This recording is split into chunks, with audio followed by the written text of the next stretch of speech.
And so what we were focusing on with this film is trying to look at body horror purely through the lens of fear and kind of the terror that I think a lot of women have about, about their own bodies.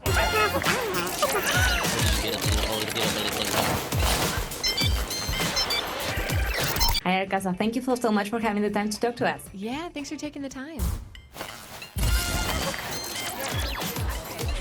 Okay, so first of all, what it was like for you actually to make a feature directorial debut on a prequel of a popular franchise?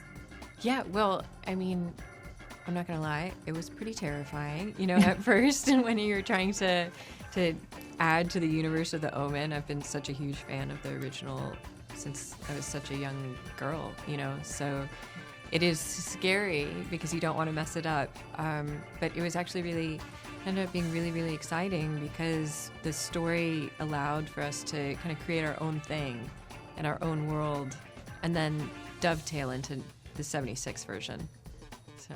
And what I think is really interesting is that you portrayed body horror, but in a non-sexual way. So I kind of wanted to talk to you about that exploration. Yeah, no, thanks for saying that. I think, I've always been really interested in body horror because I think it kind of reconnects me to my own body in a way. And I think that growing up, I was a huge horror head growing up. But I think I was a little alienated from a lot of the body horror because it felt a little fetishized. And so what we were focusing on with this film is trying to look at body horror purely through the lens of fear and kind of the terror that I think a lot of women have about their own bodies and maybe what other people want to do to their bodies. And so these images were very important to us. And I want to talk about the birth scene because it was like if you're eating something in that moment, it's that you definitely stop doing that and you can't focus on anything else. So I wanted to talk to you about how did you manage to create such a powerful and disgusting scene? Yeah, thank you so much. We were so excited to work with Adrian Moreau and Kathy, his partner, and they created this beautiful piece that, one thing about their work is that it's so realistic. You can't really tell what's real and what's not sometimes, even when you're filming.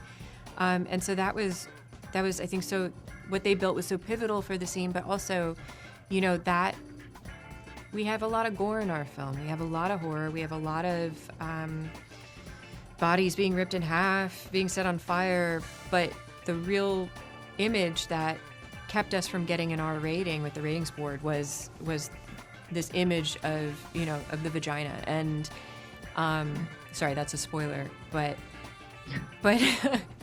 I think that we had to fight so hard just because that image is it's the theme of our film, so.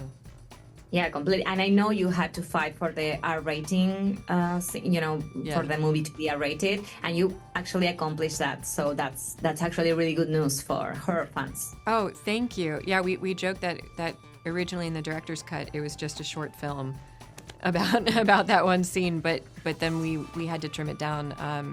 And strangely enough, I think it might even be more graphic now because we have this profile shot, So, thank you. And finally, to wrap up, you were saying before that you are a huge horror fan. What other movies do you like and that you consider your favorites, and why? Yeah, one of my all-time favorite films is Kuroneko. It's I think one of the best rape revenge horror films ever, and I think it's also it's hypnotic, and I love horror films that put you under a spell and then stay with you for a long time afterwards.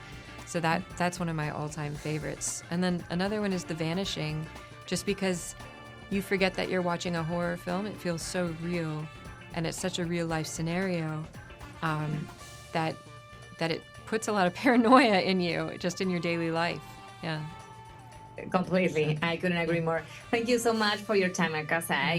I really enjoyed the movie, and I hope to see you in another junket. Oh, thank you so much.